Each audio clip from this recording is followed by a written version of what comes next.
Երբ զգացել եք, որ ինչ-որ բան այն չէ, բայց ընտրել եք անտեսել։ Նա նույնպես կարծում էր, որ ամեն ինչ վերահսկողության տակ է, մինչ որ լսեց օգնության այդ կանչը։ Եվ երբ վերջապես որոշեց լսել, գրեթե ուշ էր։ Մնացեք ինձ հետ, քանի որ այս պատմությունը ստիպելու է ձեզ մտածել, թե ինչն է իսկապես կարևոր։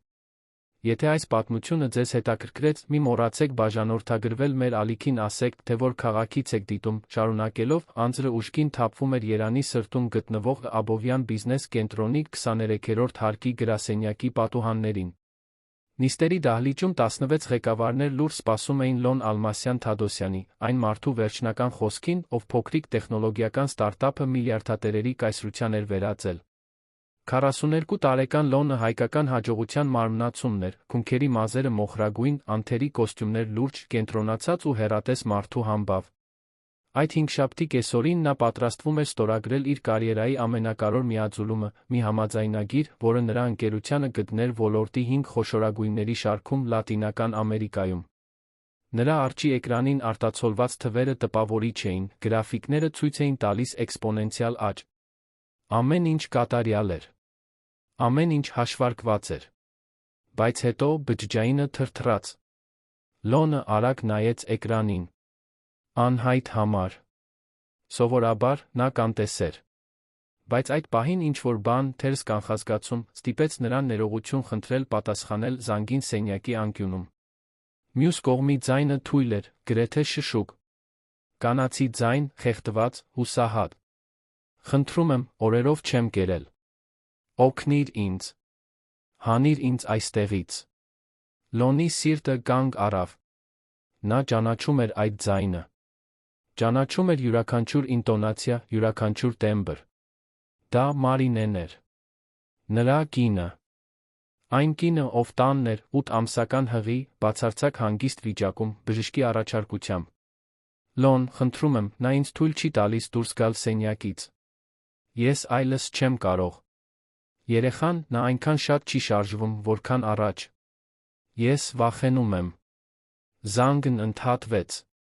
Լոնը մի քանի անվերջ վայրկյան անշարժացավ։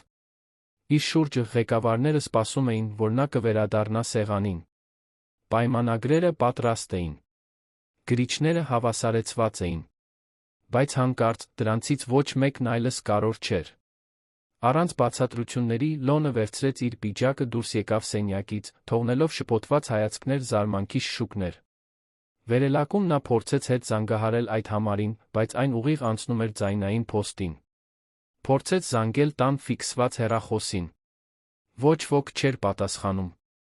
Արաբկիրի առանձնատուն տանող ճանապարհը երբեք այդքան երկար չէր թվացել։ Վարորդը փորձում էր հանգիստ մնալ, բայց զգում էր իր տիրոջ լարվածությունը հետի նստարանում։ Լոնը այնքան ուժեղ էր սեղմում բջջայինը, որ նրա մատների հոդերը սպիտակել էին։ Վերջին ամիսների հիշողությունները սկսեցին վերակազմավորվել նրա մտքում, որպես մի մռայլ հանելուկի կտորներ, որը նա հրաժարվել էր հավաքել։ Երբ Մարինեն 9 ամիս առաջ իմացավ հղիության մասին, սկզբնական ուրախությունը արագորեն փոխարինվեց բարդություններով։ Բժիշկները խորհուրդ տվեցին գրեթե բացարձակ հանգիստ, բարձր ճնշման վաղաժամ ծննդաբերության ռիսկի պատճառով։ Լոնը, ընկղմված բիզնես բանակցությունների մեջ, որոնք չէին կարող սպասել, կնոջ խնամքը վստահեց պայծառ Մոնտերյանցին։ Պայծառը Լոնի կյանք մտել էր 3 տարի առաջ, որպես արդյունավետ զուսպ ադմինիստրատիվ օգնական։ 35 տարեկանում նա ուներ հաշվարկված ժպիտ, միշտ անթերի շագանակագույն մազեր, կարիքները կանխատեսելու անհավանական ունակություն։ Արագորեն նա դադարեց լինել պարզապես աշխատակից։ Նա դարձավ անփոխարինելի։ Կազմակերպում էր նրա օրակարգը, կառավարում տունը, համակարգում աշխատակիցների թիմը։ Եվ ինչ-որ պահի, որը Լոնը չէր կարողանում հստակեցնել, թե երբ սկսվեց, նա դարձավ ավելին։ Սիրավեպը սկսվել էր զուսպ, գրեթե բնականաբար։ Աշխատանքային ընթրիքներ, որոնք երկարում էին։ Զրույցներ, որոնք դուրս էին գալիս պրոֆեսիոնալ շրջանակներից։ Հայացքներ, որոնք տում էին մի քանի վայրկյան ավելի։ Լոնը չէր պլանավորել դավաճանել Մարինեին, բայց պայծառը ուներ միտք, որ նա իրեն հասկացված, հիացած, ցանկալի էր զգում այնպես, ինչպես վաղուց չէր զգացել իր ամուսնության մեջ։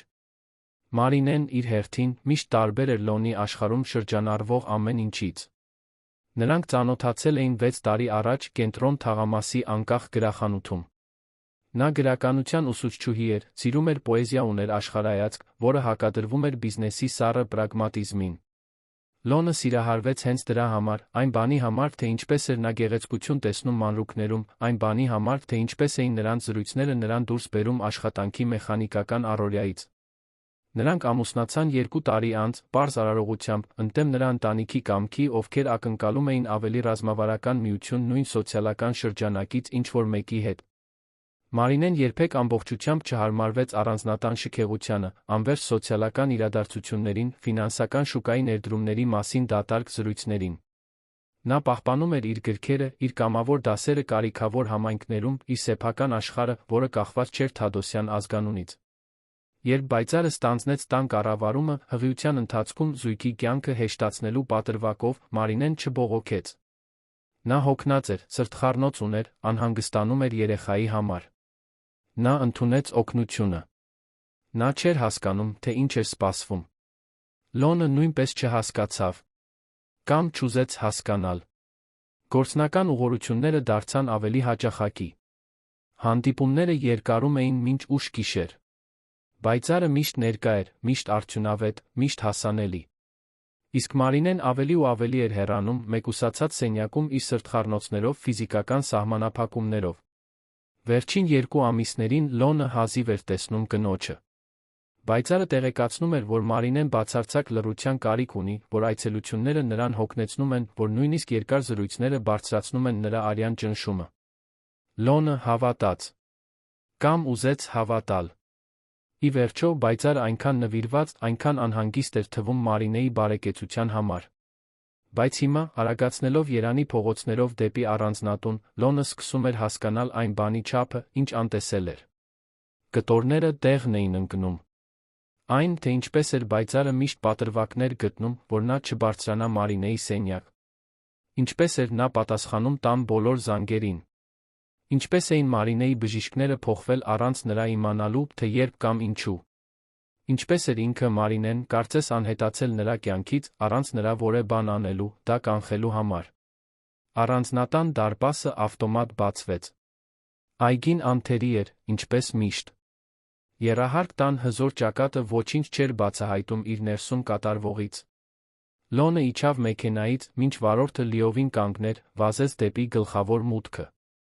Պայծառը դահլիճում էր, հեռախոսով խոսում։ Երբ նա տեսավ Լոնին, նրա դեմքին զարմանքի մի փայլ եռաց, որն արագորեն փոխարինվեց պրոֆեսիոնալ ժպիտով։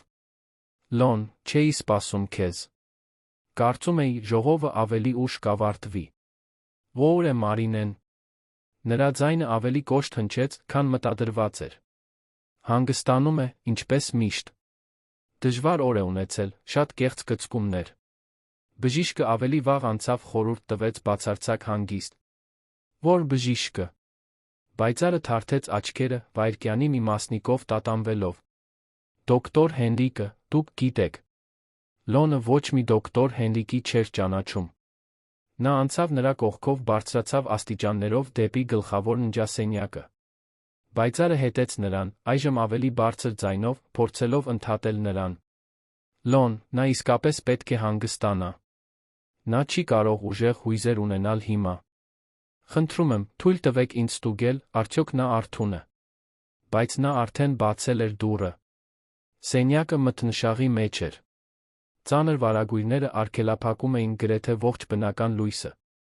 Օդում տարօրինակ հոտ կար, դեղորայքի օդի բացակայության խառնուրդ։ Եվ թագավորական մահճակալին, որը նախկինում նրանցն էր, Մարինեն պառկած էր, այնքան նիհար, որ կարծես փոքրացել էր անհամաչափ որովայնը, որպես կյանքի միակ ապացույց։ Երբ նա դեմքը շրջեց դեպի դուռը, Լոնը զգաց, որ հողը սահում է իր ոտքերի տակից։ Մարինեի աչքերը խորն էին, խորս շրջանակներով։ Նրա շուրթերը ճաքճքված էին։ Ձեռքերը տեսանելիորեն դողում էին։ Նա փորձեց վեր կենալ, բայց ուժ չուներ։ Դու եկար։ Նրա ձայնը թույլ հառաչանքի պես դուրս եկավ։ Ես զանգահարեցի, ստացել ես։ Լոնը 3 քայլով անցավ սենյակը, ծնկի իջավ մահճակալի կողքին, բռնելով կնոջ սառը ձեռքերը։ Նրա սիրտը ուժգին բաբախում էր կրծքին, մեղքը արդեն իսկ հաստատվում էր որպես հսկայական բեռ։ Մարինե, ինչ է կատարվում այստեղ։ Երբ ես վերջին անգամ կերել։ Մինչ Մարինեն կպատասխաներ, Բայծարը մտավ սենյակ, այժմ կատարելապես փորձված անհանգիստ արտահայտությամբ։ Լոն, նա մի փոքր զառանցում է։ Դա նորմալ է հղիության ուշ փուլում, բժիշկը բացատրեց։ Նա ուտում է, բայց գրեթե ամեն ինչ փսխում է։ Դրա համար է նա այդքան փխրուն։ Մենք արել ենք հնարավորը, բայց դուք գիտեք, թե որքան դժվար է։ Մարինեն սեղմեց Լոնի ձեռքը, իր վիճակի համար զարմանալի ուժով։ Ճիշտ չէ։ Նա ինձ ուտելիք չի բերում։ Ես խնդրում եմ, նա ասում է, որ դրանք բժշկի հրամաններն են։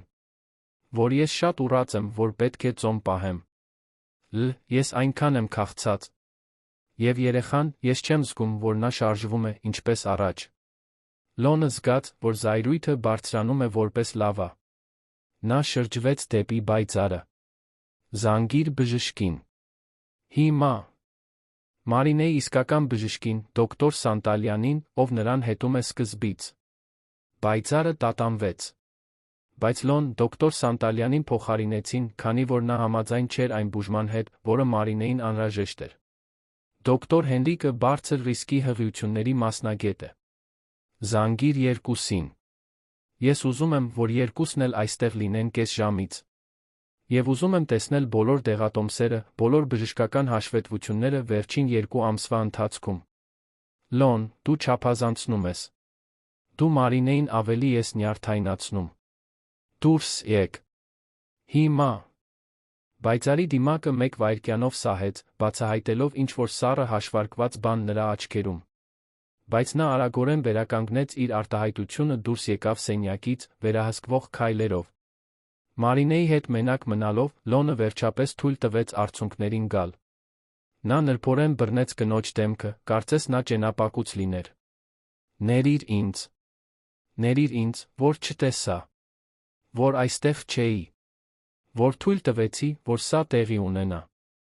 Մարինեն նույնպես լացում էր, բայց հիմա նրա աչքերում ինչ-որ այլ բան կար։ Անկոտրումություն, որը նախկինում չկար։ Դու պետք է իմանաս ճշմարտությունը, Այն ամենը, ինչ կատարվում է։ Նա ինձ փակել է այստեղ։ Վերցրել է իմ բջջայինը, անջատել սենյակի հեռախոսը։ Հին սպասուհիներին բոլորին ազատել են, նորերը նրան են ենթարկվում։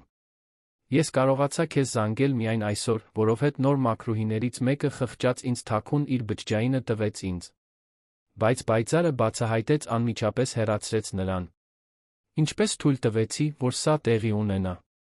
Ինչպես ես այդքան կույր էի։ Որովհետև դու վստահում էիր նրան։ Եվ որովհետև նա խելացի է։ Շատ խելացի։ Նա ճշգրիտ գիտի, թե ինչ ասել, ինչպես վարվել, ինչպես քեզ մանիպուլացնել։ Ինչպես բոլորին մանիպուլացնել։ Մարինեն դադար տվեց, դժվարությամբ շնչելով։ Ես գիտեմ ձեր 2-ի մասին։ Ամիսներ շարունակ գիտեմ։ Հետաց լռությունը խիտ էր, լի ցավով չասված ճշմարտություններով։ Մարինե, ես։ Նա իր մատը դրեց նրա շուրթերին, լռություն խնդրելով։ Ոչ հիմա։ Հիմա ինձ պարզապես պետք է, որ դու ինձ այստեղից հանես։ Որ ինձ մեր երեխային անվտանգ տեղ տանես։ Խնդրում եմ։ Ես այնքան եմ վախենում։ Լոնը գլխով արեց, վճռական։ Նա զգուշությամբ վերցրեց Մարինեին գիրկը, տպավորված, թե որքան թեթև նա։ Նա պետք է ծանր լիներ հղիության պատճառով, բայց նա կմախքային էր։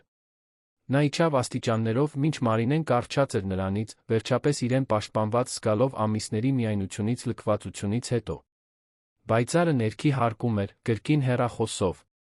Երբ նա տեսավ Լոնին Մարինեին ձեռքերի վրա իջնելիս, նրա դեմքը աղավաղվեց, արտահայտելով զայրույթ խուճապ։ Ինչ ես անում։ Նա չի կարող դուրս գալ, բժիշկն ասաց, որ ցանկացած շարժում կարող է վտանգավոր լինել։ Լոնը անցավ նրա կողքով։ Դու ազատված ես աշխատանքից։ Ես ուզում եմ, որ դու 1 ժամվա ընթացքում դուրս գաս այս տնից։ Եվ պատրաստվիր, որովհետև սա այդպես չի մնա։ Մեքենայում Մարինեին հետի նստարանին հենած, Լոնը ուղիղ զանգահարեց դոկտոր Սանտալյանին, մանկաբարձին, ով Մարինեին հետում էր հղիության սկզբից։ Բժշկի ձայնը թեթացում ցույց տվեց, երբ լսեց Լոնին։ Պարոն Թադոսյան, շնորհակալություն Աստծուն, որ զանգահարեցիք։ Ես մի քանի անգամ փորձեցի կապ հաստատել, բայց միշտ ասում էին, որ տիկին Մարինեն լավ է, խորհրդատվության կարիք չունի։ Ես անհանգստացա, բայց առանց թույլտվության ոչինչ չէի կարող անել։ Ես նրան հիմա տանում եմ հիվանդանոց։ Պատրաստեք, թիմ։ Նա շատ թուլացած է։ Սուրբ Գրիգոր Լուսավորիչ բժշկական կենտրոնում Մարինեն անմիջապես տեղափոխվեց մանկաբարձական վերակենդանացման բաժին։ Քննությունները ցույց տվեցին ծանր ջրազրկում, առաջադեմ թերսնուցում, պտղի տառապանքի նշաններ։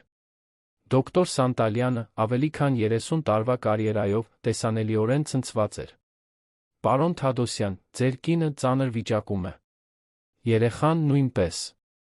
Մենք պետք է շտապ կայունացնենք նրան։ Ինչպես թույլ տվեցին, որ սա տեղի ունենա։ Լոնը պատասխան չուներ։ Նա նստեց սպասասրահում, մինչ բժշկական թիմը աշխատում էր փրկելու իր կնոջը որդուն։ Ժամերը ձգվում էին։ Նա փորձեց զանգել բայցարին, բայց նա չէր պատասխանում։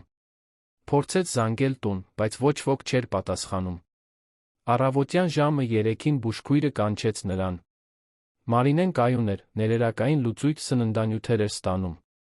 Երեխան նորից սկսել էր նորմալ շարժվել։ Բայց նա պետք է հիվանդանոցում մնար մինչ ծննդաբերությունը, որը հավանաբար կկանխատեսվեր։ Լոնը մտավ սենյակ, Մարինեին գտավ արթուն, դեմքին մի փոքր ավելի լավ գույնով։ Նա թույլ ժպտաց։ Կարծում եմ, լավ կլինենք։ Նա բռնեց նրա ձեռքը, անկարող խոսելու։ Եվ հենց այդ պահին հիվանդասենյակի լռության մեջ Լոնը հասկացավ, որ իր կյանքը բաժանվել է մինչ այդ զանգը դրանից հետո։ Առաջ նա հաջողակ մարդ էր, ով ամեն ինչ վերահսկողության տակ ուներ։ Հետո նա պարզապես մի մարդ էր, ով ձախողել էր իր ամենասիրելի մարդու հետ։ Բայց պատմությունը նոր էր սկսվում։ Որովհետև Բայցար Մոնտերյանցը այն կանանցից չէր, ովքեր պարզապես ընդունում էին պարտությունը։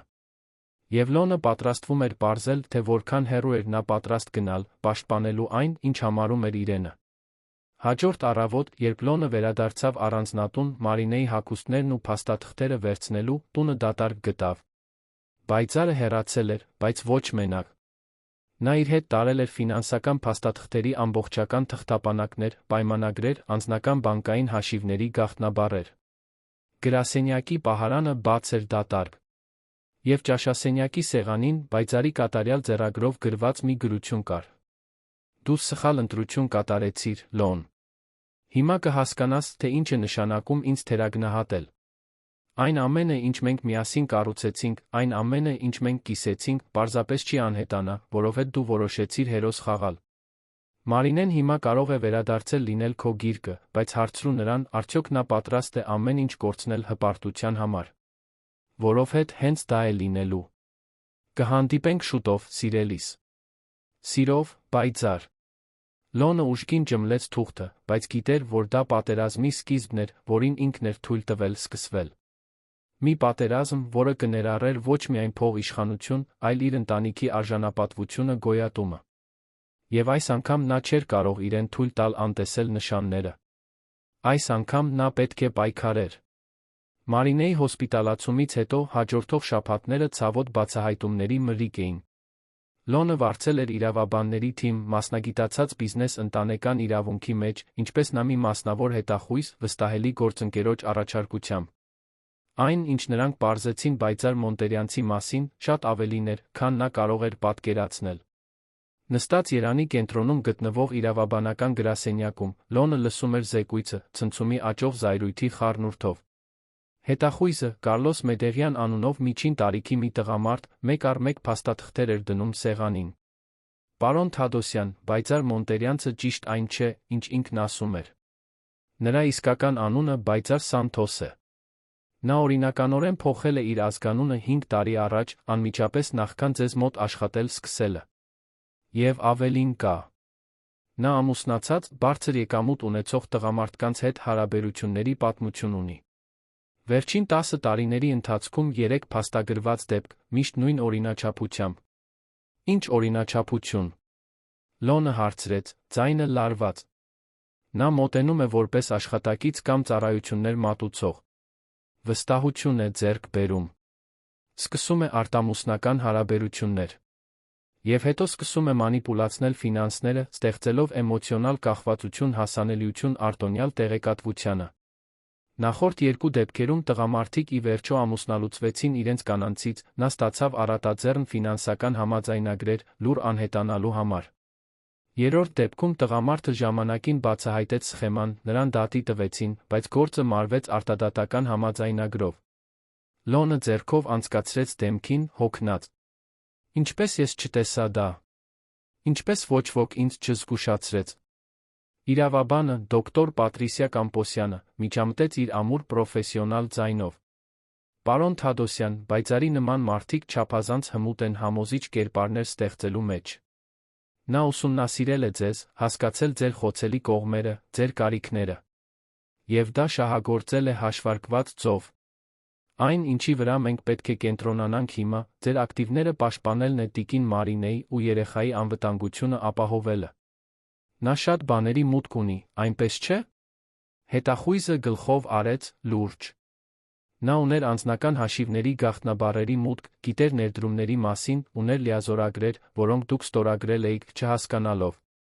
Մենք արդեն հայտնաբերել ենք զգալի գումարների կասկածելի փոխանցումներ արտասահմանյան հաշիվներին։ Մենք աշխատում ենք արգելափակելու հետագծելու ուղղությամբ, բայց նա շատ զգույշ է եղել։ Որքան։ Իրավաբանը տատանվեց, նախքան պատասխանելը։ Մինչ այժմ մենք հայտնաբերել ենք մոտ 12 միլիոն դրամ։ Բայց կարող է ավելին լինել։ Լոնը զգաց, կարծես բռունցքով հարվածել էին ստամոքսին։ Դա ոչ միայն փողն էր, այլ ամբողջական դավաճանությունը, համակարգային մանիպուլյացիան, այն ձեթ, թե ինչպես էր նա օգտագործվել։ Ինչ ենք անում հիմա։ Քրեական հետապնդում ենք իրականացնում յուրացման, խարդախության շորթման համար։ Եվ զուգահեռաբար պաշտպանական միջոցներ ենք ձեռնարկում, ապահովելու համար, որ նա չմոտենա տիկին Մարինեին կամ ձեր բնակության վայրին։ Մենք նա դիմելու ենք լրատվամիջոցներին, բայց ռազմավարական ծով։ Լրատվամիջոցներին։ Պատրիսիան առաջ թեքվեց, աչքերը վճռական։ Բայցարը կփորձի հրապարակայնորեն ոչնչացնել ձեր հեղինակությունը։ Դա այն է, ինչ նա անում է, երբ իրեն անկյուն է զգում։ Նա կօգտագործի մամուլի կապերը, սոցիալական ցանցերը, այն ամենը, ինչ հասանելի է, որպեսզի պատմությունը իր օգտին շրջի։ Մենք պետք է կանխենք դա։ Վերահսկենք պատմությունը, մինչ նա դա կանի։ Լոնը հոգնած գլխով արեց։ Երբեք չէր պատկերացնի, որ իր կյանքը կհասնի այս կետին։ Հրապարակային սկանդալներ, դատավարություններ, լրատվամիջոցների բացահայտում։ Այն ամենը, ինչից նա խնամքով խուսափել էր կարիերայի տարիների ընթացքում։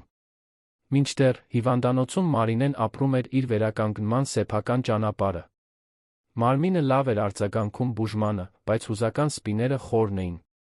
Հիվանդանոցի հոգեբանը, դոկտոր Վերա Կոստանյանը, ամեն օր այցելում էր նրան։ Մարինե, ես ուզում եմ, որ դու հասկանաս, որ կատարվածից ոչինչ քո մեղքը չէր։ Հոգեբանի մեղմ ձայնը լցրեց լուր սենյակը։ Մարինեն նայում էր պատուհանից, տեսնելով, թե ինչպես է Երան քաղաքը տարածվում հեռվում։ Բայց ես թույլ տվեցի, որ դա տեղի ունենա։ Ես ընդունեցի մեկուսացված մնալը։ Ես ընդունեցի պատրվակները, հիմնավորումները։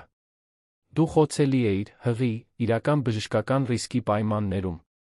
Բայցարը շահագործեց դա։ Նա օգտագործեց քո վիճակը քո դեմ, ստեղծեց վերահսկողության միջավայր։ Սա անուն ունի, Մարինե։ Հոգեբանական բռնություն։ Անձնական ազատազրկում։ Դիտավորյալ անտեսում։ Դու դարձար ընտանեկան բռնության զոհ, կատարված մեկի կողմից, ով պետք է քեզ պաշտպաներ։ Բառերը հարվածեցին Մարինեին ալիքների պես։ Ընտանեկան բռնություն։ Նա միշտ այդ տերմինը կապել էր ֆիզիկական բռնությունների, հարվածների բղավոցների հետ։ Բայց հիմա հասկանում էր, որ բռնությունը բազմաթիվ դեմքեր ունի։ Եվ այն, ինչ նա տուժել էր, լուռ էր, անտեսանելի արտաքին աչքերի համար, բայց կործանարար։ Իսկ նա նույնպես զոհ էր։ Դոկտոր Վերան խնամքով ընտրեց բառերը։ Լոնը մանիպուլացվել է, այո։ Բայց նա ընտրություններ է կատարել։ Նա արտամուսնական կապ է ունեցել։ Նա անտեսել է ձեզ, կույրորեն։ Վստահելով մեկին, ով ցույց էր տալիս ակնհայտ նշաններ, որ չափազանց մեծ վերահսկողություն է ստանձնում։ Նրա պատասխանատվությունը տարբեր է բայցարի պատասխանատվությունից, բայց այն գոյություն ունի։ Եվ դուք երկուստ պետք է որոշեք, թե արդյոք կարող եք վերականգնել վստահությունը այս ամենից հետո։ Մարինեն դիպավ իր որովայնին, զգալով, որ երեխան շարժվում է։ Նրա որդին այնտեղ էր, կախված նրանից, կարիք ուներ, որ նա ուժեղ լինի։ Ես չգիտեմ, կկարողանամ նրան ներել։ Եվ դուք պետք չէ հիմա որոշել դա։ Կենտրոնացեք ապաքինվելու, այս երեխային անվտանգ ունենալու վրա։ Մնացածը կգա հետո։ Բայց որոշումները շատ չէին կարող սպասել։ Որովհետև բայցարը արագ էր շարժվում։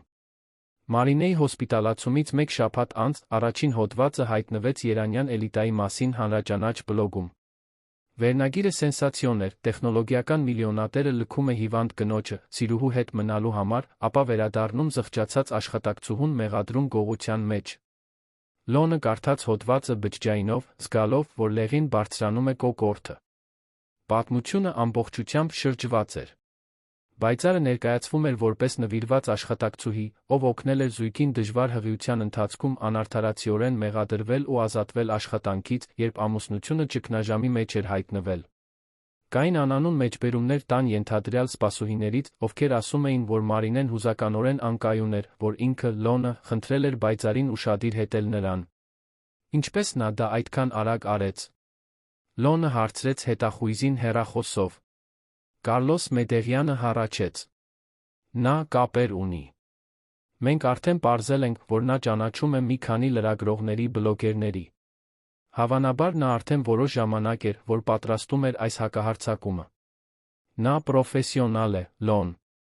Սա սիրողականություն չէ։ Ինչ ենք անում։ Դոկտոր Պատրիսյան արդեն պատրաստում է պաշտոնական հայտարարություն։ Բայց մեզ պետք է Մարինեն։ Մեզ պետք է, որ նա պատրաստ լինի խոսելու, հրապարակայնորեն ճշմարտությունը պատմելու։ Առանց դրա, մենք կկորցնենք հանրային կարծիքի մեջ։ Լոնը անջատեց հեռախոսը, գնաց Մարինեի սենյակ։ Նա նստած էր մահճակալին, կարդալով նույն հոդվածը պլանշետով։ Երբ նա տեսավ Լոնին, նրա աչքերը արցունքներով էին լցված, բայց այնտեղ վճռականություն կար։ Նա չի հաղթի։ Մարինեի ձայնը ամուր էր։ Ես կպատմեմ, թե ինչ է տեղի ունեցել։ Ես ամեն ինչ կբացահայտեմ։ Մարինե, դու պետք չէ դա անես։ Դա կարող է շատ ցավոտ լինել։ Նա ուժգին նայեց նրան։ Ամիսներ շարունակ ես լուռ էի։ Թույլ տվեցի, որ նա լռեցնի ինձ, ոչնչացնի ինձ։ Բայց հիմա ոչ։ Հիմա ես ձայն ունեմ։ Եվ ես կօգտագործեմ այն։ Եվ այսպես, 3 օր անց, Մարինեն տվեց իր առաջին հարցազրույցը։ Ոչ թե բլոգի, այլ հարգված հետաքննող լրագրող Կլարա Ազատյանին, ով հայտնի էր ընտանեկան բռնության կանանց նկատմամբ բռնության մասին իր խորքային նյութերով։ Հարցազրույցը ձայնագրվեց հիվանդանոցի սենյակում, Մարինեն դեռ միացված էր մոնիտորներին, որովայնը վկայում էր 8 ամսական հղիության մասին։ Կլարա Ազատյանը, 50 տարեկան մի կին, կարեկցող հայացքով պրոֆեսիոնալ կեցվածքով, հարցերը նրբորեն էր տալիս, առանց օբյեկտիվությունը կորցնելու։ Մարինե, կարող եք մեզ պատմել ձեր խոսքերով, թե ինչ է տեղի ունեցել վերջին ամիսներին։ Եվ Մարինեն պատմեց ամբողջ պատմությունը։ Ինչպես էր բայցարը աստիճանաբար ստանձնել տան վերահսկողությունը։ Ինչպես էին բժիշկները փոխվել առանց նրա համաձայնության։ Ինչպես էր նրա բջջայինը բռնագրավվել պատրվակով, որ նա պետք է հանգստանար առանց շեղումների։ Ինչպես էր սնունդը մերժվել բժշկի հրամանների պատճառով։ Ինչպես էր նա մեկուսացվել ընկերներից, ընտանիքից։ Ինչպես էր նա շաբաթներ շարունակ փակված մնացել սենյակում, չիմանալով, թե արդյոք որը մեկը գիտեր, թե ինչ էր կատարվում իր հետ։ Հարցազրույցի ընթացքում պահեր եղան, երբ Մարինեն ստիպված էր դադարել, շնչել, զսպել արցունքները։ Բայց նա շարունակեց։ Եվ երբ ավարտեց, Կլարա Ազատյանի աչքերում արցունքներ կային։ Հոդվածը հրապարակվեց երկրի խոշորագույն լրատվական պորտալներից մեկում։ Ազդեցությունը անմիջական էր կործանարար բայցարի համար։ 48 ժամվա ընթացքում պատմությունը ամբողջությամբ շրջվել էր։ Փրկենք Մարինեին արդարություն Մարինեի համար հեշթեգները դարձան թրենդային թեմաներ։ Երկրի ողջ կանայք կիսվում էին պատմությամբ, կապելով այն բռնության մանիպուլյացիայի իրենց սեփական փորձի հետ։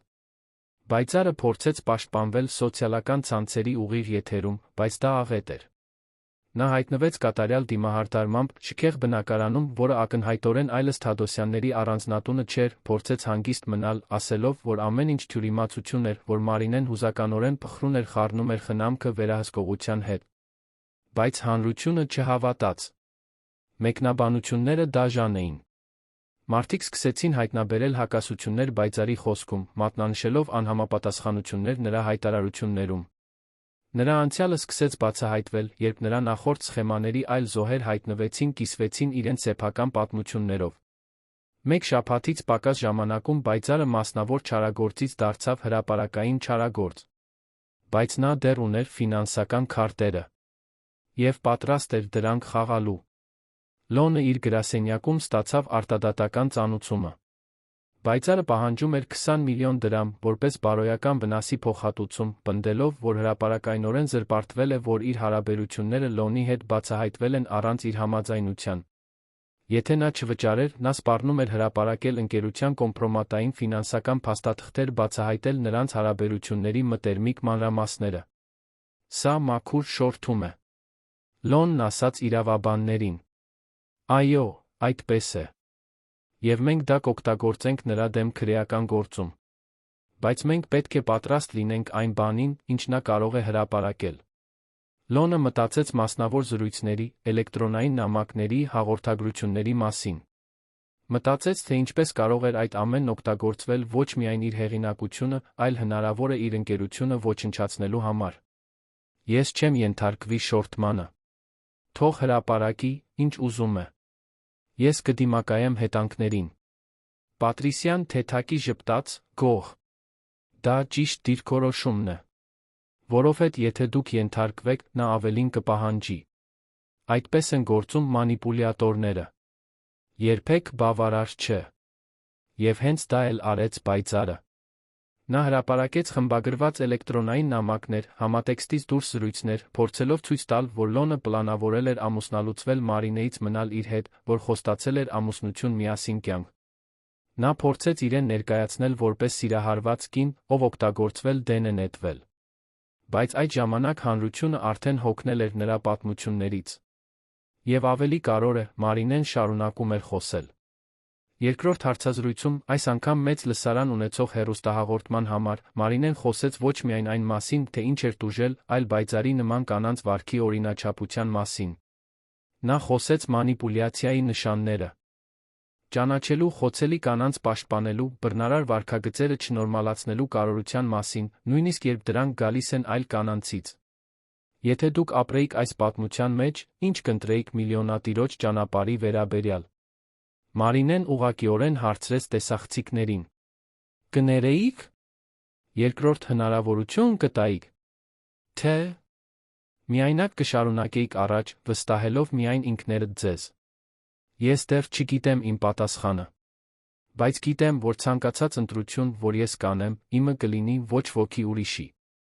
Հարցը օրեր շարունակ արձագանքում էր սոցիալական ցանցերում։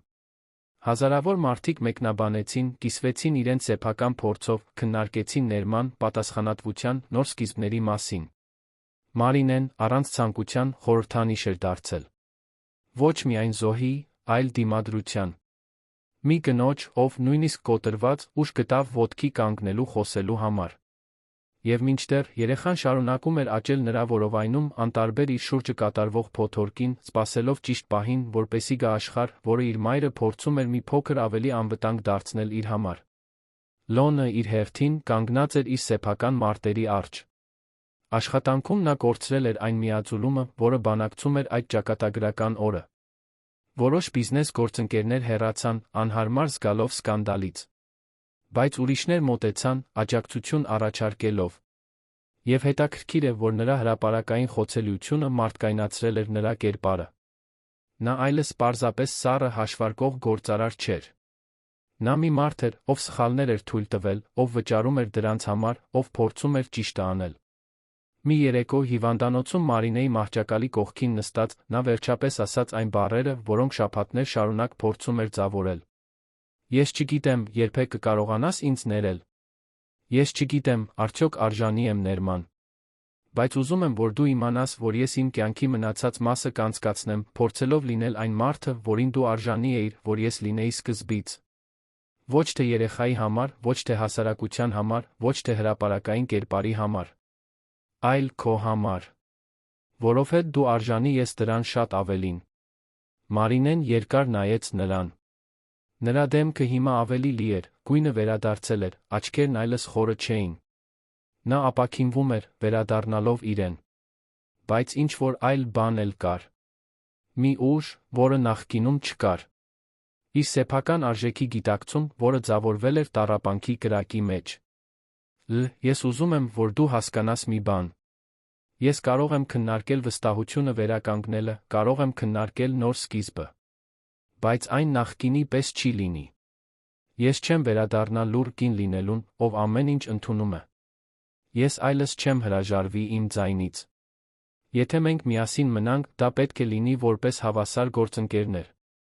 Դու պետք է լսես, երբ ես ասեմ, որ ինչ-որ բան այն չէ։ Դու պետք է վստահես իմ բնազդին։ Որովհետև պայծառի մասին իմ բնազդը ճիշտ էր սկզբից, բայց ես թույլ տվեցի, որ այն լռեցվի։ Երբեք կրկին։ Լոնը գլխով արեց, հուզված։ Երբեք կրկին։ Ես խոստանում եմ։ Նրանք լուռ մնացին մի պահ, ձեռքերը միահյուսված, երեխան շարժվում էր նրանց մեջ, որպես ապագայի խոստում։ Բայց այդ սենյակից դուրս, պայծառի հետ պատերազմը դեռ հեռու էր ավարտից։ Որովհետև նրա նման կանայք հեշտությամբ չեն հանձնվում։ Եվ նա դեռ ուներ վերջին քայլը, որը նորից ամեն ինչ վտանգի տակ կդներ։ Պայծառի վերջին քայլը եկավ այնտեղից, որտեղ ոչ ոք չէր սպասում։ Մի առավոտ, մինչ Մարինեն կատարում էր հիվանդանոցի ֆիզիոթերապևտի առաջարկած թեթ վարժությունները, մի անծանոթ կին մտավ սենյակ։ Նա մոտ 50 տարեկան էր, մոխրագույն մազերը հավաքված հանգույցով, պարզ, բայց էլեգանտ հագուստով։ Նրա աչքերում ինչ-որ ծանոթ բան կար։ Տիկին Մարինե Թադոսյան։ Կնոջ ձայնը մեղմ էր, բայց կշիռ ուներ։ Այո, ես եմ։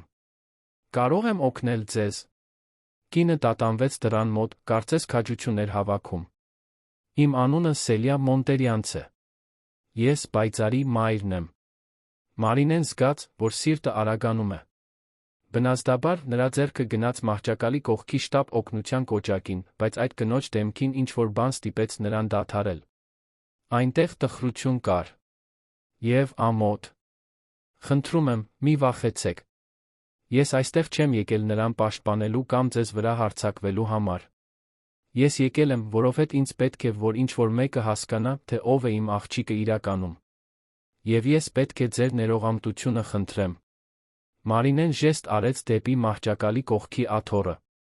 Սելիան դանդաղ նստեց, ձեռքերը թեթակի դողում էին։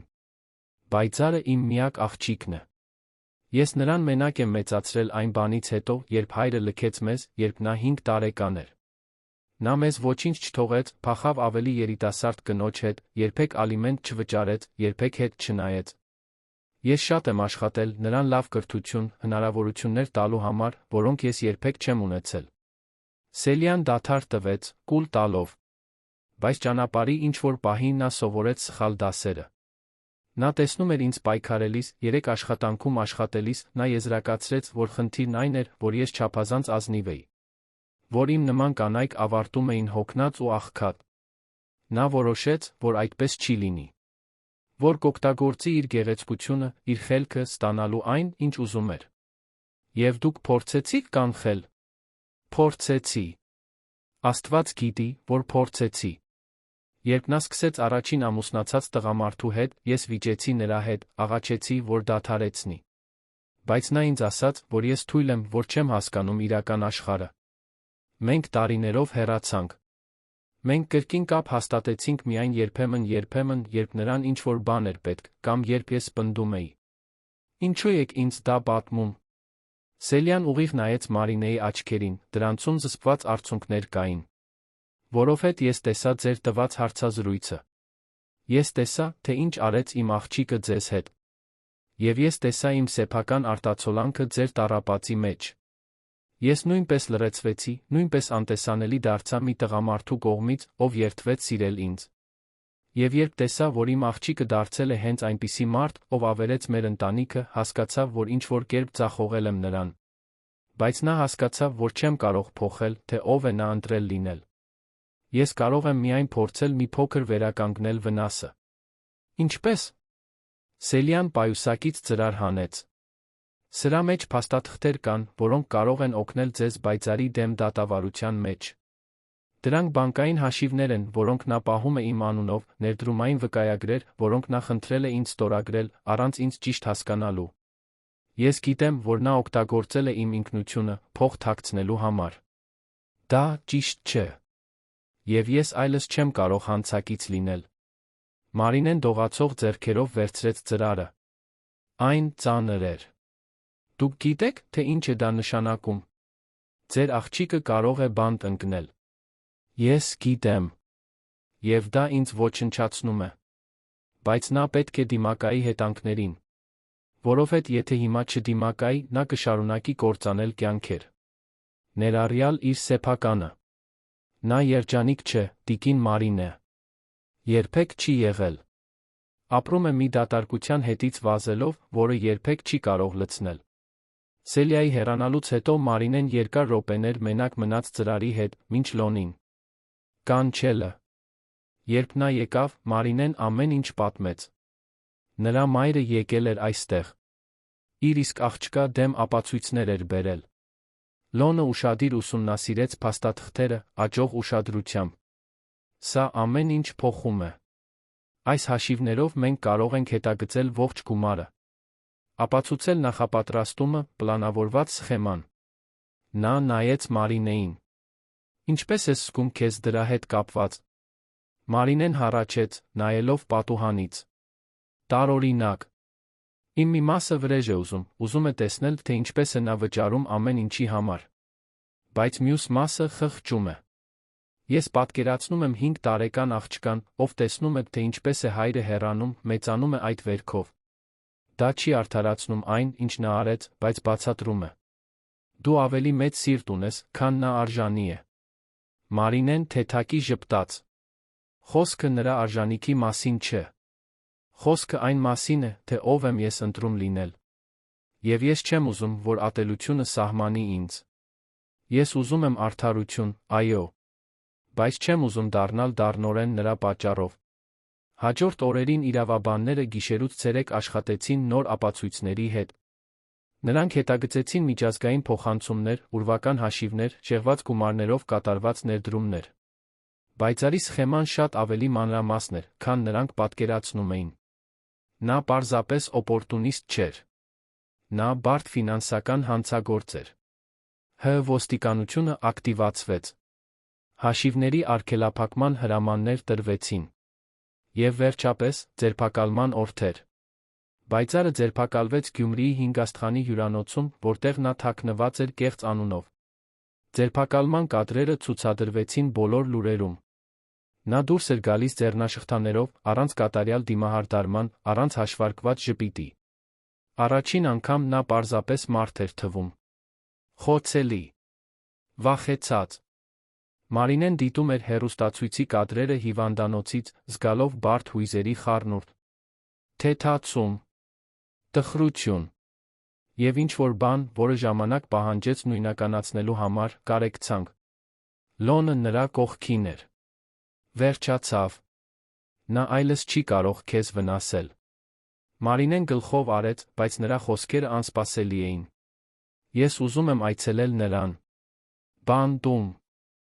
Ինչ։ Մարինե, ինչու՞։ Որովհետև ինձ պետք է նայել նրա աչքերին ասել, որ ներում եմ նրան։ Ոչ թե նրա համար, այլ իմ համար։ Որպեսզի կարողանամ առաջ շարժվել, առանց դա կրելու։ Լոնը ամբողջությամբ չհասկացավ, բայց հարգեց։ Եվ 2 շաբաթ անց, երբ Մարինեն արդեն դուրս էր գրվել հիվանդանոցից, բայց դեռ հանգստի մեջ էր վարձակալած բնակարանում, հեռու վատ հիշողություններով լի առանձնատնից, նա գնաց բայցարին այցելելու կանանց բանտում։ Այցելությունների սենյակը ցուրտ էր, մոխրագույն պատերով ախտահանող նյութի հոտով։ Բայցարը ներս մտավ նարնջագույն համազգեստով, առանց դիմահարդարման, մազերը ինչպես պատահի հավաքված։ Երբ նա տեսավ Մարինեին, նրա դեմքի արտահայտությունը անցավ մի քանի փուլերով՝ զարմանք, զայրույթ, վերջապես ինչ-որ բան մոտ ամոթին։ Նրանք նստեցին իրար դիմաց, բաժանված մետաղյա սեղանով։ «Ինչու եկար այստեղ»։ Բայձարի ձայնը խռպոտ հնչեց։ «Որովհետ ինձ պետք է քեզ մի քանի բան ասել։ Եվ ինձ պետք է, որ դու ինձ իսկապես լսես»։ Բայձարը պաշտպանողաբար խաչեց ձեռքերը, բայց հայացքը չշեղեց։ «Նախ, ուզում եմ, որ դու իմանաս, որ ես գիտեմ քո պատմությունը։ Մայրդ պատմեց ինձ քո հոր մասին, թե ինչպես ես մեծացել։ Եվ ես ցավում եմ, որ դու դա ես անցել։ Ոչ մի երեխա արժանի չէ լքվելու»։ Բայձարը թարթեց աչքերը, զարմացած։ «Ես այստեղ չեմ եկել քո կարեկցանքը փնտրելու։ Եվ դա կարեկցանք չէ, ինչ ես առաջարկում եմ։ Դա հասկացողություն է։ Հասկացողություն, որ ցաված մարդիկ հաճախ ցավեցնում են ուրիշներին։ Բայց Բայձար, դա չի արդարացնում այն, ինչ դու արեցիր։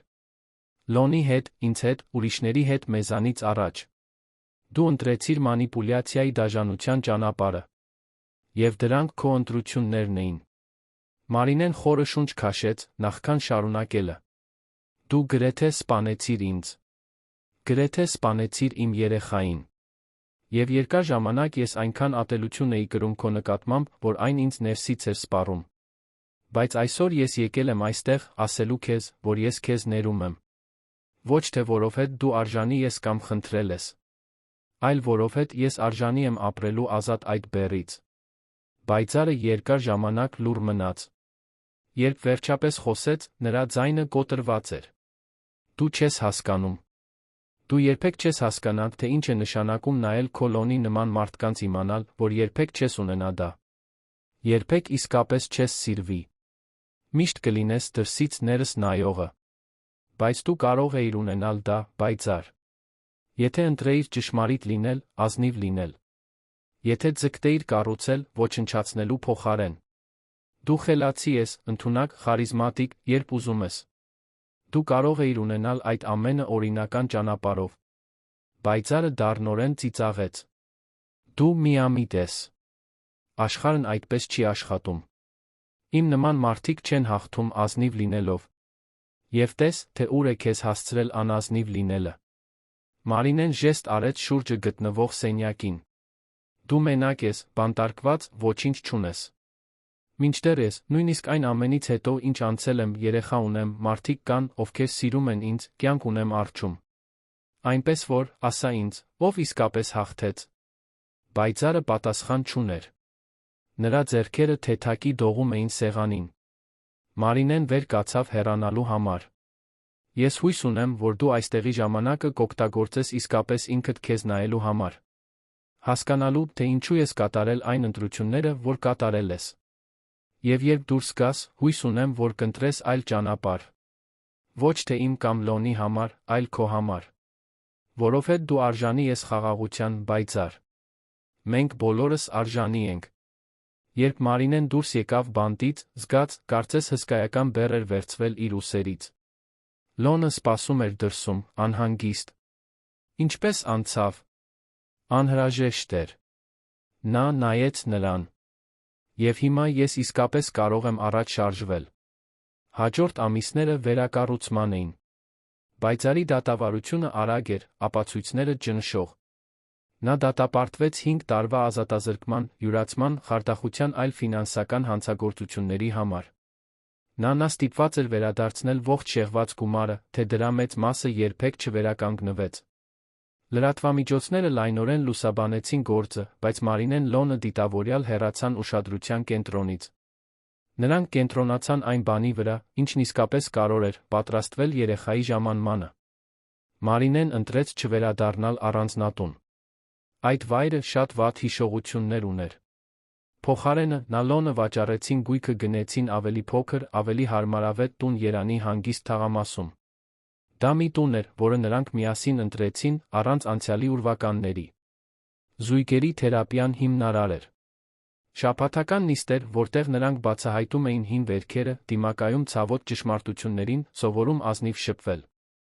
Դա հեշտ չէր։ Կային նիստեր, երբ Մարինեն զայրույթից լացում էր, ուրիշներ, երբ Լոնը ստիպված էր դիմակայել իր ընտրությունների իրական ազդեցությանը։ Բայց դանդաղորեն, քայլ առ քայլ, նրանք սկսեցին կառուցել ինչ-որ նոր բան։ Ոչ թե այն ամուսնությունը, որ նրանք ունեին նախկինում, այլ ինչ-որ այլ բան։ Ավելի ազնիվ, ավելի ուժեղ։ Լոնը նույնպես փոփոխություններ կատարեց իր մասնագիտական կյանքում։ Նա ավելի շատ պարտականություններ պատվիրակեց, կառավարման թիմ վարձեց, որպեսզի կարողանա ավելի շատ ներկա լինել տանը։ Այն միաձուլումը, որը նա կորցրել էր, ի վերջո կարիք չունեցավ։ Այլ հնարավորություններ առաջացան, ավելի լավ, ավելի համահունչ իր նոր արժեքներին։ Եվ ահա, սեպտեմբերյան մի առավոտ Մարինեն արթնացավ կծկումներից։ Ժամանակն էր։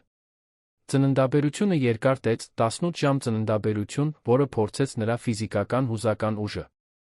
Լոնը նրա կողքին էր ամբողջ ժամանակ, բռնելով նրա ձեռքը, սրբելով նրա քրտինքը, շնջալով քաջալերող բառեր։ Երբ վերջապես երեխան ծնվեց, 3.5 կիլոգրամանոց առողջ տղա, ուժեղ թոքերով, հետաքրքրասեր աչքերով, երկուսն էլ լացեցին։ Լացեցին թեթացումից, ուրախությունից, երախտագիտությունից, որ հասել էին մինչ այդ։ Նրանք նրան անվանեցին Գաբրիել, որովհետև Գաբրիել նշանակում է Աստծո պատգամաբեր, բարի լուրերի հրապարակող։ Եվ այդ երեխան հենց դա էր, բարի լուր այսքան տառապանքից հետո։ Նոր սկզբի խոստում։ Գաբրիելի առաջին ամիսներին կյանքը քաոսային էր, ինչպես բոլոր նորածին ծնողների համար։ Անքուն գիշերներ, անվերջ տակտիրներ, մշտական անհանգստություններ։ Բայց այս ամենի մեջ նա մաքուր ուրախություն կար։ Նպատակային զգացում, որը նրանցից ոչ ոք նախկինում չէր զգացել։ Մարինեն վերադարձավ դասավանդելուն, բայց այժմ առցանց տանից, այն ժամերին, երբ կարող էր։ Նա պարզեց, որ սիրում է ճկունությունը, սիրում է կարողանալ ներկա լինել Գաբրիելի յուրաքանչյուր պահին։ Լոնը ավելի քիչ էր աշխատում, տանն էր ընթրիքի համար, մասնակցում էր երեկոյան լոգանքներին, արթնանում էր գիշերային կերակրումների համար։ Նրանք կատարյալ չէին։ Դեռս կային վեճեր, լարված պահեր, դժվար օրեր։ Բայց հիմա նրանք ամեն ինչի մասին խոսում էին։ Նրանք թույլ չէին տալիս, որ դժգոհությունները կուտակվեն։ Նրանք սովորել էին ամենացավոտ ձով, որ լռությունները կարող են ավելի կործանարար լինել, քան ցանկացած խոսք։ Գաբրիելի ծնվելուց 1 տարի անց Մարինեն տան մոտի խաղահրապարակում էր, տեսնելով, թե ինչպես է որդին իր առաջին քայլերն անում, հենվելով նստարանին։ Լոնը նրա կողքին էր, ձեռքը միահյուսված նրա ձեռքին։ Երջանիկ ես։ Նա մեղմ հարցրեց։ Մարինեն մտածեց, նախքան պատասխանելը, ցանկանալով լիովին ազնիվ լինել։ Ես եմ։ Ոչ այնպես, ինչպես պատկերացնում էի։ Դա հեքիաթային կատարյալ կյանք չէ։ Բայց դա իրական է։ Դա ճշմարիտ է։ Եվ այո, ես երջանիկ եմ։ Նա նայեց նրան։ Իսկ դու։ Լոնը ժպտաց, տեսնելով, թե ինչպես է Գաբրիելը անկայուն քայլ անում նստում խոտի վրա, ծիծաղելով։ Այո։ Ես սովորեցի, որ երջանկությունը խնդիրների բացակայություն կամ անսխալ կյանք չէ։ Դա քաջությունն է, դիմակայելու քո ընտրությունների հետանքներին ամեն օր ավելի լավը լինելու փորձելը։ Եվ ես փորձում եմ։ Ես դեռ շատ բան ունեմ ուղղելու, բայց փորձում եմ։ Մարինեն գլխով արեց, գող պատասխանից։ Բավական է։ Փորձելը բավական է։ Մինչդեռ հարյուրավոր կիլոմետր հեռավորության վրա գտնվող կանանց բանտում, պայծառը իր խցում էր, նայելով առաստաղին։ Նա ստացել էր մոր առաջին այցելությունը, ամիսների մերժումից հետո։ Հանդիպումը դժվար էր, լի արցունքներով, մեղադրանքներով։ Բայց դա նա առաջին ազնիվ զրույցն էր, որ նրանք ունեցել էին տարիների ընթացքում։ Սելյան ասել էր մի բան, որը պայծառը չէր կարողանում հանել մտքից։ Դու միշտ այնքան ներուժ ունեիր։ Կարող էիր լինել ամեն ինչ։ Բայց ընտրեցիր լինել սա։ Եվ այդ ընտրությունը, իմ աղջիկ, միայն քոնն էր։ Հիմա դու պետք է որոշես, թե ով ես ուզում լինել այսուհետ։ Պայծառը դեռ 4 տարի ուներ բանտում անցկացնելու։ 4 տարի, մտածելու, թե ով էր ինքը, ով էր ուզում լինել։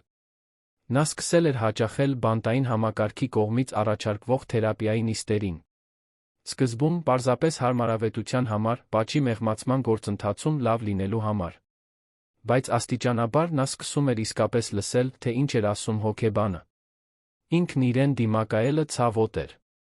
Ընդունել, որ իր կատարած ընտրությունները ոչ միայն հոր լքելուն արձագանքներ էին, այլ գիտակցված որոշումներ ուրիշներին վնասելու անձնական շահի համար։ Հասկանալ, որ նա դարձել էր այն ամենը, ինչ ատում էր իր հոր մեջ։ Նա դեռ հեռու էր որե իրական քավությունից։ Դեռ կային զայրույթ, դժգոհություն, ամեն ինչում բոլորին մեղադրելու գայթակղություն, բացի իրենից։ Բայց կյանքում առաջին անգամ պայծառը ստիպված էր դադարել, ներս նայել, կասկածի տակ դնել իր սեփական պատմությունը։ Եվ միգուցե, պարզապես միգուցե, հույս կար, որ մի օր նա կարող էր հայտնվել որպես այլ մարդ։ Ոչ թե Մարինեի կամ Լոնի համար, այլ իր սեփականի համար։ Որովհետև ի վերջո մենք բոլորս արժանի ենք հնարավորություն տալու ինքներս մեզ դառնալու ավելի լավը, քան եղել ենք։ Նույնիսկ եթե այդ հնարավորությունը շատ ուշ է գալիս, պատճառված ամբողջ վնասը վերականգնելու համար։ Գաբրիելի ծնունդից 3 տարի էր անցել։ Երանի հանգիստ թաղամասի տունը դարձել էր իսկական տուն, հյուրասենյակում սփռված խաղալիքներով, սառնարանի վրա մանկական նկարներով, ծիծաղի մշտական ձայնով։ Գաբրիելը մեծանում էր ուժեղ առողջ, ուրախ երեխա, ով ժառանգել էր մոր արտահայտիչ աչքերը հոր ժպիտը։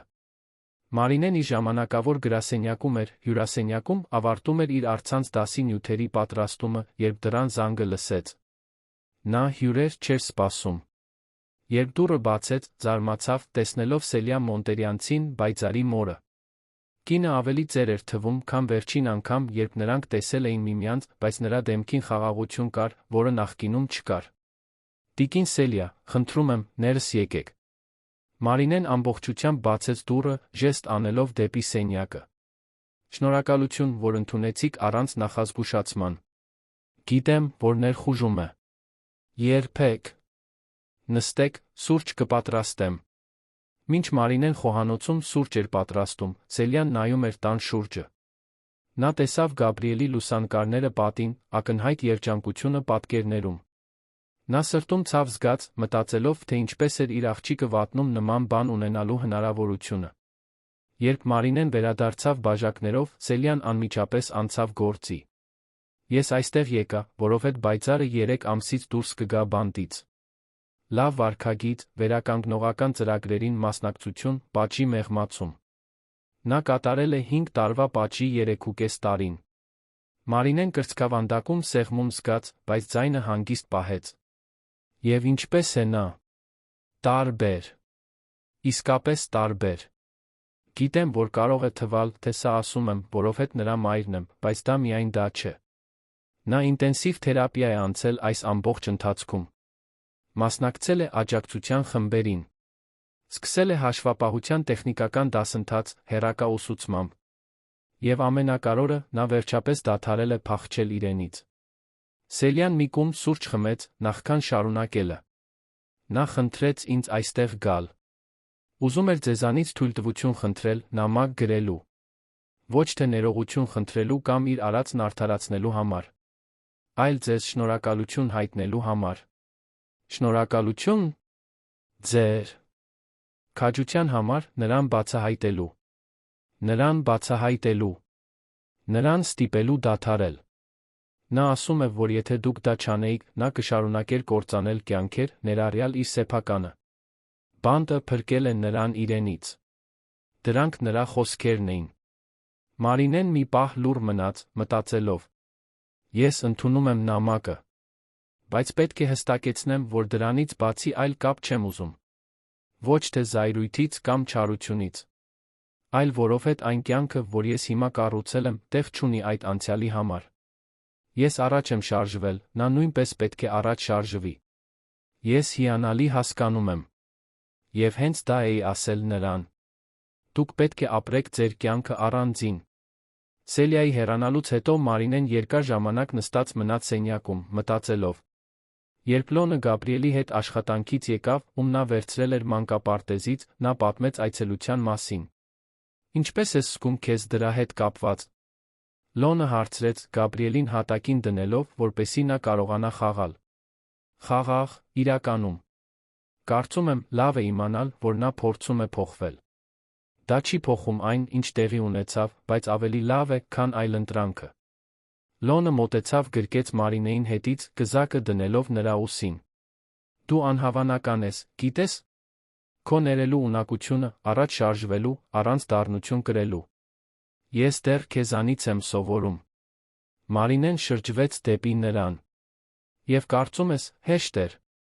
Գիշերներ կային, երբ արթնանում էի զայրույթով, ցավով, վրեժ ուզելով։ Օրեր կային, երբ նայում էի Գաբրիելին հիշում, որ նա գրեթե գոյություն չուներ նրա պատճառով։ Բայց նա հասկացավ, որ ատելություն կրելը երկրորդ բանտ կլիներ։ Եվ ես հրաժարվեցի բանտարկվելուց։ Նա նրբորեն դիպավ նրա դեմքին։ Իսկ դու ներել ես քեզ։ Լոնը խորը հառաչեց։ Ես փորձում եմ։ Դեռ երբեմն արթնանում եմ մտածում, թե որքան կույր էի, ինչպես թույլ տվեցի, որ դա տեղի ունենա։ Բայց թերապիան օգնում է ինձ հասկանալ, որ ես նույնպես կորած էի այդ ժամանակ։ Դա չի արդարացնում, բայց բացատրում է։ Եվ ամենակարևորը, ես փոխվել եմ։ Ես այլս այդ մարդը չեմ։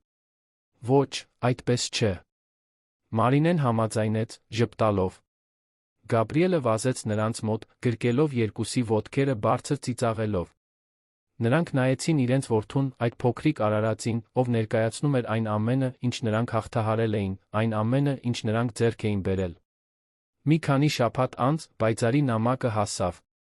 Մարինեն այն կարդաց մենակ իր գրասենյակում, ձեռքերը թեթակի դողում էին։ Նամակը զարմանալիորեն ազնիվ էր։ Պայծառը չփորձեց ներողություն խնդրել կամ արդարացնել։ Փոխարենը նա դաժան վերլուծություն կատարեց իր սեփական թերությունների մասին, թե ինչպես էր նա վնասել ոչ միայն Մարինեին Լոնին, այլ բազմաթիվ այլ մարդկանց տարիների ընթացքում։ Նա խոսեց իր կատարած թերապևտիկ աշխատանքի մասին, թե ինչպես էր սկսում հասկանալ այն վարքագծի օրինաչափությունները, որոնք նա կրկնել էր դեռ դեռահասության տարիներից։ Այն մասին, թե ինչպես էր նա առաջին անգամ ստիպված պատասխանատվություն կրել իր արարքների համար, առանց մանիպուլացնելու կամ փախչելու հնարավորության։ Նամակի վերջին մասում ասվում էր. Ես չեմ սպասում ձեր ներմանը, քանի որ գիտեմ, որ արժանի չեմ դրան։ Ես չեմ սպասում ձեր հասկացողությանը, քանի որ իմ արածը անպաշտպանելի է։ Բայց ուզում եմ, որ դուք իմանաք, որ ձեր քաջությունը, ինձ դիմակայելու, ճշմարտությունը բացահայտելու, նույնիսկ երբ դա ցավոտ էր, ամենամեծ նվերն էր, որ որևէ մեկը երբե տվել է ինձ։ Դուք ինձ ստիպեցիք դադարել։ Եվ այս բանտի հարկադրական լռության մեջ ես վերջապես կարողացա լսել իմ սեփական խիղճը։ Ես փորձում եմ ավելի լավ մարդ լինել։ Ոչ թե ձեր համար, ոչ թե ինչ-որ բան շահելու համար, այլ որովհետև այլս չեմ կարող լինել այն, ինչ էի։ Շնորհակալություն, որ ուժեղ էիք, երբ ես թույլ էի։ Շնորհակալություն, որ պայքարեցիք, երբ ես կործանում էի։ Եվ շնորհակալություն, որ գոյատեցիք։ Մարինեն խնամքով ծալեց նամակը պահեց պահարանի խորքում գտնվող տուփում։ Դա այն չէր, ինչ նա հաճախ էր ուզում վերանայել, բայց նա չէր ուզում ոչնչացնել այն։ Դա իր պատմության մի մասն էր։ Ցավոտ մաս, բայց որը փոխել էր նրան։ Ամիսներն անցան։ Գաբրիելը 4 տարեկան դարձավ գնաց նախադպրոցական հաստատություն։ Մարինեն ընդլայնեց իր առցանց դասերը սկսեց գիրք գրել իր փորձի մասին, որը կենտրոնացած չէր սկանդալի վրա, այլ հոգեբանական բռնությունից հետո հուզական վերականգնման գործընթացի վրա։ Թերապևտիկ էր ամեն ինչ թղթի վրա դնելը, մտքերը կազմակերպելը, հույս տալը այլ կանանց, ովքեր նմանատիպ իրավիճակներում էին։ Լոնը իր հերթին դարձել էր ընտանեկան բռնության հետ կապված հարցերի հանրային պաշտպան։ Նա օգտագործում էր իր ազդեցությունը ռեսուրսները, աջակցելու ՀԿ-ներին, ովքեր աշխատում էին բռնության զոհերի հետ։ Նա դա չէր անում իր խիղճը մաքրելու կամ հանրային կերպարը բարելավելու համար, այլ որովհետև իսկապես ուզում էր փոփոխություն կատարել։ Նա սովորել էր ամենացավոտ ձով, որ արտոնությունը գալիս է պատասխանատվության հետ։ Շաբաթ օրվա մի կեսօրին Մարինեն Լոնը Գաբրիելին տարան այգի։ Գեղեցիկ օր էր, կապույտ երկնքով հաճելի ջերմաստիճանով։ Գաբրիելը ճոճանակի վրա էր խաղում, մինչ նրանք նստած էին մոտակա նստարանին, դիտելով։ Դու երջանիկ ես, Մարինե։ Նա մեղմ հարցրեց, ոչ առաջին անգամ, բայց միշտ իսկապես հետաքրքրված պատասխանով։ Մարինեն մտածեց, նախքան պատասխանելը, ցանկանալով լիովին ազնիվ լինել։ Գիտես, թե ինչ եմ ես պարզել երջանկության մասին, Դա մշտական վիճակ չէ։ Այն կազմված է պահերից։ Ինչպես այս մեկը, տեսնելով մեր որդու ծիծաղը։ Ինչպես երեկ երեկոյան, երբ մենք երեքով ընթրեցինք, Գաբրիելը պատմեց դպրոցում վիշապի մասին այդ խենթ պատմությունը։ Ինչպես անցյալ շաբաթ, երբ ես ավարտեցի գրքի մի դժվար գլուխը, դու ինձ հետ տոնեցիր, կարծես դա աշխարհի ամենակարևոր բանն էր։ Նա սիրով նայեց նրան։ Ես ավելի երջանիկ էի առաջ։ Երբ մենք երիտասարդ էինք, սիրահարված, առանց բարդությունների։ Միգուցե դա ավելի պարզ, ավելի անմեղ երջանկություն էր։ Բայց այն, ինչ մենք ունենք հիմա, ավելի խորություն ունի։ Դա երջանկություն է, որը կառուցված է բուժված սպիների, գիտակցված ընտրությունների, հասուն սիրո վրա, որը գիտի անկատարությունները ընտրում է մնալ նույնիսկ այդպես։ Լոնը բռնեց նրա ձեռքը, մատները միահյուսելով։ Ես քեզ արժանի չէի։ Արժանի չեմ։ Բայց ես ամեն օր կփորձեմ արժանի լինել այս երկրորդ հնարավորությանը։ Մարինեն ժպտաց։ Ոչ ոք ոչ մեկին արժանի չէ, Լ. Խոսքը արժանի լինելու մասին չէ։ Խոսքը ընտրելու մասին է։ Ամեն օր ես ընտրում եմ մնալ։ Ոչ թե որովհետև մոռացել եմ, թե ինչ տեղի ունեցավ, այլ որովհետև ընտրում եմ կենտրոնանալ այն բանի վրա, ինչ մենք կառուցում ենք։ Եվ դու նույնն ես անում։ Այո։ Ամեն օր։ Այդ դեպքում բավական է։ Գաբրիելը վազեց նրանց մոտ, խնդրելով սահելու գնալ։ Լոնը նրան գիրկը վերցրեց, նրանք երեքով միասին քայլեցին խաղահրապարակով։ Հեռվից նրանք սովորական ընտանիք էին թվում, առանց պատմության, առանց տրավմաների։ Բայց անտեսանելի սպիներն այնտեղ էին, դառնալով նրանց հիմիկվա եսի մի մասը։ Եվ դա լավ էր։ Որովհետև սպիները ապացուցում են, որ դու գոյատել ես։ Այդ գիշեր, Գաբրիելին քնեցնելուց հետո, Մարինեն Լոնը նստեցին։ Բազմոցին, յուրաքանչյուրը մեկ բաժակ գինիով։ Հեռուստացույցն անջատված էր, լռությունը լցված էր ջազային երաժշտության մեղմ ձայնով։ Երբե մտածել ես, թե ինչպիսին կլիներ մեր կյանքը, եթե այդ հեռախոսազանգը երբեք տեղի չունենար։ Մարինեն մեղմ հարցրեց։ Լոնը փակեց աչքերը, մտածելով։ Հավանաբար մենք կգնայինք դառը ամուսնալուծության։ Կամ ավելի վատ, դու Գաբրիելը կարող էիք այստեղ չլինել։ Այնպես որ, այո, մտածում եմ այդ մասին։ Եվ շնորհակալ եմ ամեն օրվա համար, որ դա մեր ճակատագիրը չէր։ Երբեմն մղձավանջներ եմ տեսնում։ Ես նորից այդ մութ սենյակում եմ, մենակ, քաղցած, վախեցած։ Արթնանում եմ դողալով, մի քանի վայրկյան է պահանջվում հիշելու համար, որ հիմա անվտանգ եմ։ Նա շրջվեց դեպի նրան։ Բայց գիտես, թե ինչն է հետաքրքիր։ Նույնիսկ այդ մղձավանջներում իմ մի մասն արդեն գիտի, որ կգոյատի։ Որովհետև արդեն գոյատել եմ։ Արդեն անցել եմ ամենավատով դուրս եկել մյուս կողմից։ Այնպես որ, վախն այլս նույն ուժը չունի իմ վրա։ Լոնը նրան ամուր գրկեց։ Դու ամենաքաջ կինն ես, ում ես ճանաչում եմ։ Մարինեն մեղմ ծիծաղեց։ Քաջությունը վախի բացակայություն չէ։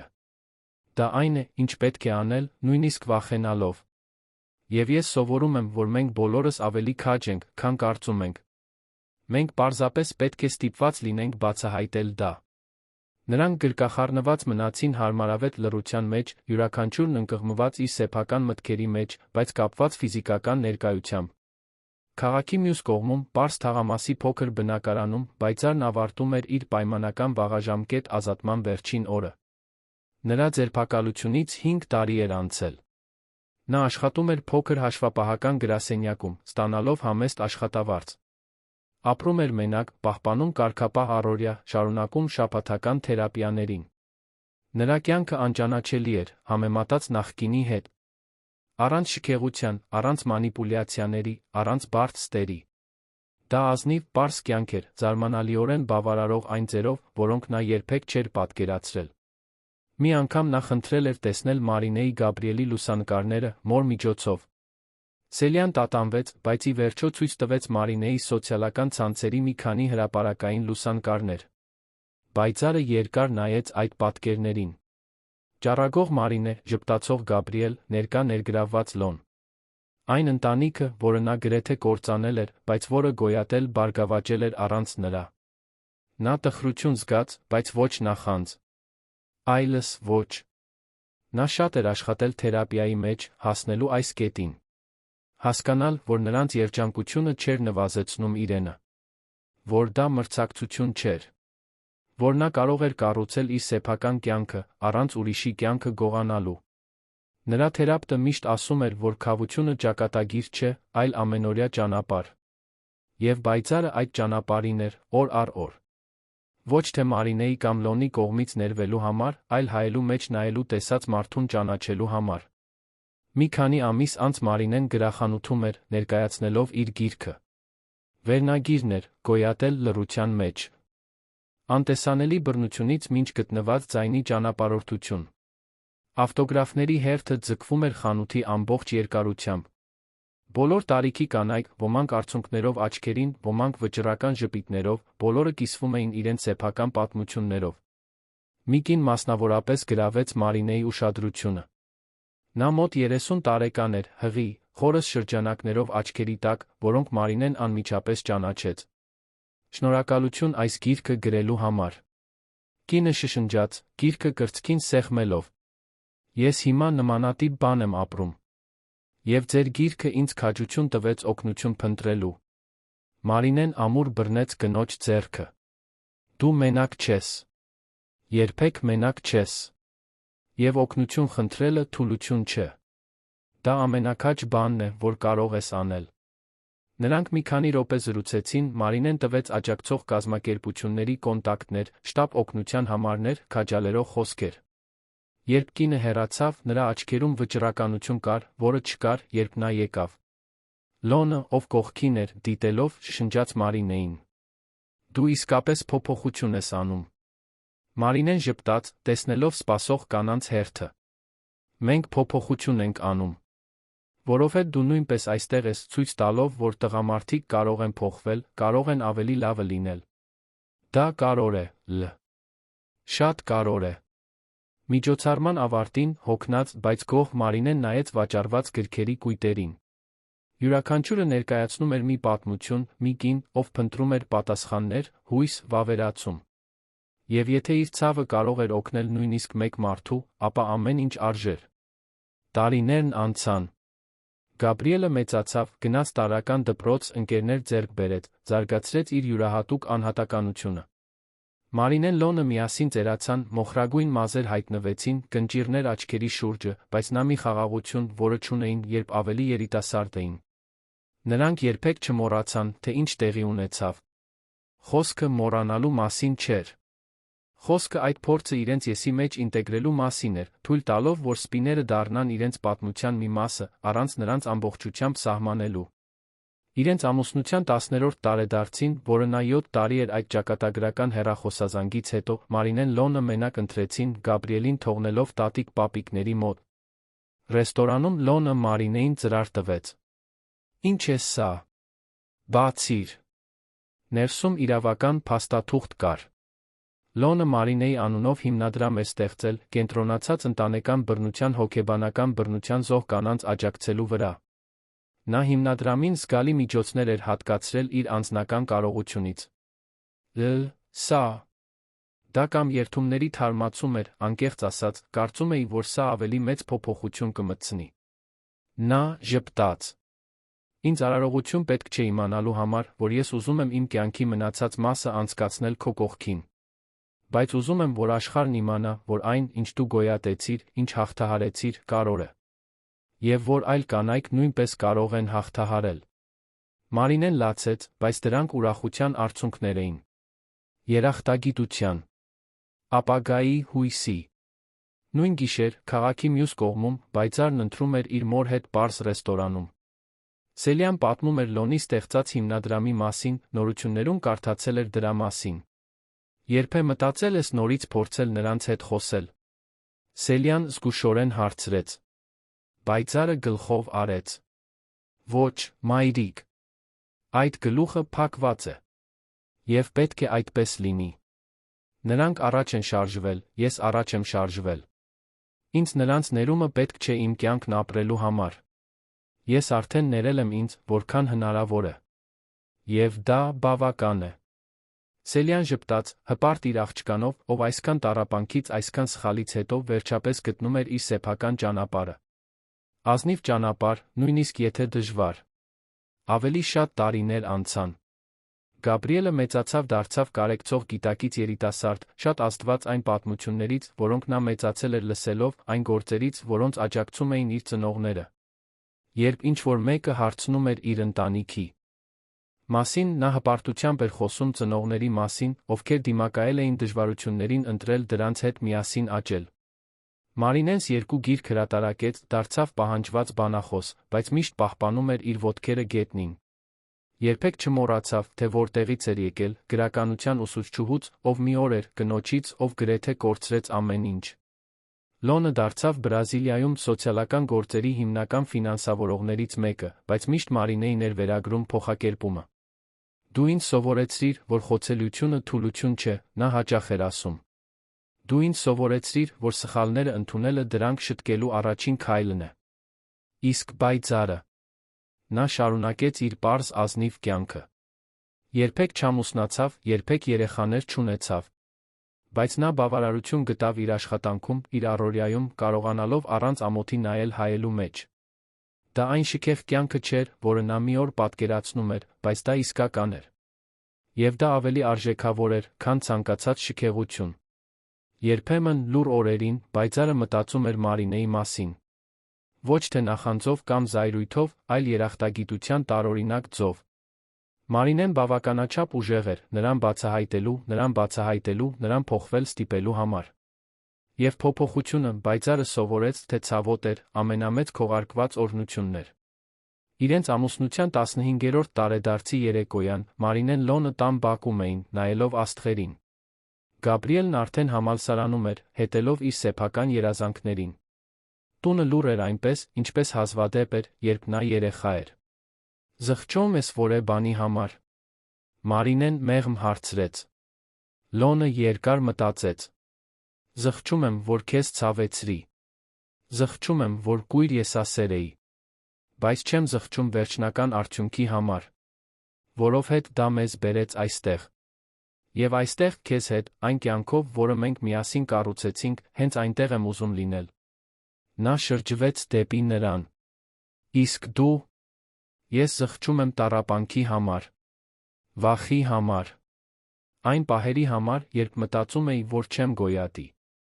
Բայց նա գիտեմ, որ այդ փորձը ինձ վերածեց այն մարդու, ով ես այսօր եմ։ Ինձ ձայն տվեց, որը չգիտեի, որ ունեմ։ Ինձ ուժ ցույց տվեց, որը չգիտեի, որ ունեմ։ Այնպես որ ոչ, չեմ զղջում ճանապարհորդության համար։ Նույնիսկ ողջ ցավով։ Նրանք լուռ մնացին, ձեռքերը միահյուսված, նայելով աստղերին։ Եվ այդ պահին նրանք զգացին մի բան, որ քչերին է հաջողվում զգալ այդքան տառապանքից հետո, իսկական խաղաղություն։ Որովհետև ի վերջո, սա պարզապես դավաճանության վրեժի պատմություն չէր։ Դա չէր չարագործների զոհերի մասին։ Դա մարդկային կարողության մասին էր, գոյատելու, փոխվելու, ընտրելու, թե ով ենք ուզում լինել, անկախ նրանից, թե ինչ են արել մեզ։ Դա մի կնոջ մասին էր, ով իր ձայնը գտավ հարկադրական լռության մեջ։ Մի տղամարդու մասին, ով սովորեց, որ հաջողությունը առանց ամբողջականության դատարկ է։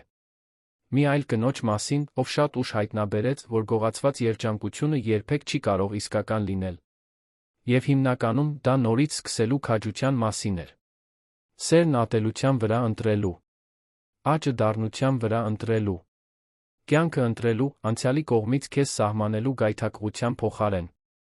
Մարինեն Լոնը հեքիաթային ավարտ չունեին։ Նրանք ունեին ավելի լավ բան, իրական, ազնիվ ավարտ, ձեռք բերված շատ աշխատանքի, շատ գիտակցված ընտրությունների միջոցով։ Եվ դա, ի վերջո, ավելի արժեքավոր էր, քան ցանկացած ֆանտազիա։ Աստղերը շարունակում էին փայլել նրանց վերում, անտարբեր ներքի մարդկային դրամաներին։ Բայց Մարինեի Լոնի համար յուրաքանչյուր աստղ ներկայացնում էր մի ընտրություն, մի պահ, մի փոքրիկ հաղթանակ վերակառուցման երկար ճանապարհին։ Եվ միասին, այդ անսահման երկնքի տակ, նրանք գիտեին, որ գտել էին ինչ-որ թանկարժեք բան, ոչ թե կատարելություն, այլ իսկականություն։ Ոչ թե ցավի բացակայություն, այլ հույսի ներկայություն։ Եվ դա ավելի քան բավական էր։ Պատմության ավարտը սիրելի ունկնդիրներ, հուսով ենք, որ Մարինեի Լոնի պատմությունը դիպել է ձեր սրտին։ Եթե դուք հուզվեցիք հաղթահարման այս ճանապարհորդությունից, թողեք ձեր լայքը, բաժանորդագրվեք ալիքին մեկնաբանություններում պատմեք, թե ինչն է ձեզ ամենաշատը տպավորել։ Արդյոք Մարինեի քաջությունը։ Լոնի փոխակերպումը։ Թե պայծառի բարդությունը։ Ամեն օր մենք բերում ենք նման ինտենսիվ պատմություններ, որոնք բացահայտում են մարդկային հոգու ամենախորը կողմը, պատմություններ սիրո, ներման, նոր սկիզբների այն ուժի մասին, որը գոյություն ունի յուրաքանչյուրիս մեջ։ Ձեր մասնակցությունը հիմնարար է, որպեսզի մենք շարունակենք բերել այս պատմությունները, որոնք ստիպում են մտածել, զգալ արտացոլել։ Սպասում ենք ձեզ հաջորդ դրվագում նոր պատմությամբ, որը կշարժի ձեր հույզերը։ Մինչ այդ